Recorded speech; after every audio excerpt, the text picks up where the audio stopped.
Yo, this is a video on sinus exposure protocols for general dentists that do extractions, how to avoid them, and post-op instructions. Hey friends, welcome back to the evidence-based shorts. If you are new here, my name is Christian. I'm a dentist based in the US, and on this channel we explore strategies and tools that help us become better, happier, and healthier dentists. So, sinus exposures and teeth displacement into the sinus. It happens. What do you do if it does happen? Here are some top tips for if it happens to you. The best thing to do would be obviously to avoid the sinus perf in the first place. So here are some things to keep in mind for avoiding it altogether. Number one would be a preoperative radiographic interpretation on a panoramic or PA radiograph. Ideally, panoramic is ideal, but you can use a PA as well. You will have angulation on that PA, so just be careful of that. Number two is if you're unsure, refer to the specialist. Don't try to be a hero. Do what's best for the patient.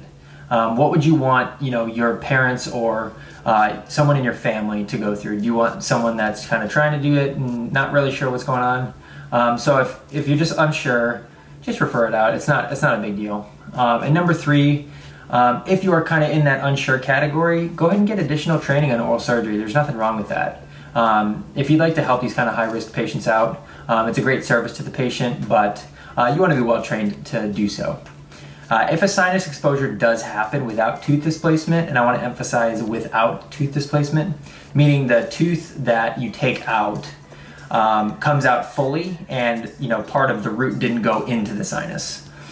So if we're talking about without tooth displacement, where you get the whole tooth out, but there's a sinus perforation, here are some post-op instructions that I've found helpful for myself to help the patient after the fact.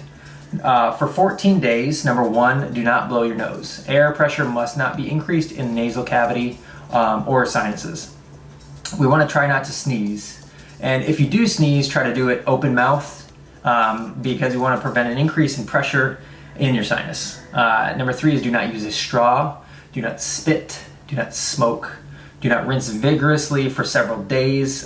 You want to chew on the opposite side as much as possible. No swimming, submerging your head, scuba diving, no flying in an airplane, and don't do any vigorous activity or anything like that. And again, emphasizing the don't smoking. All these things basically will contribute to lack of healing and a possible permanent fistula basically that develops between the oral cavity and the antrum. That's a bad day. That requires more surgery, and that is an oral surgeon issue that we don't want it to be an oral surgeon issue. So it is preventable, but again, it all comes down to post-op instructions and how accurately you give them to the patient. The medications that I typically prescribe for a sinus perf is going to be Afrin, which is an over-the-counter nasal spray, as directed on the bottle for 3 days, only for congestion relief. Kind of following along with the congestion relief would be Sudafed ER or extended release. We want basically 120 milligrams by mouth every 12 hours for the next 7 to 14 days. And again, we're just trying to avoid that congestion to keep the antral opening patent for drainage. And then you want to prescribe an antibiotic. We want to prevent infection in that site. So the two antibiotics that are recommended, I'll link the description below for the research that states this, but clindamycin 300 milligrams by mouth 3 times a day until gone for 5 days.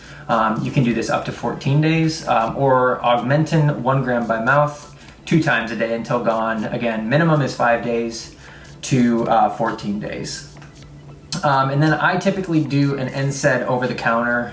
I don't have to necessarily prescribe this, but if they have over-the-counter ibuprofen and Tylenol, basically you can have them take ibuprofen 600 milligrams, say at 12 p.m., and then 3 hours later take 500 milligrams of Tylenol, and then just alternate between the two, making sure that the patient is aware not to go over or exceed the maximum dose.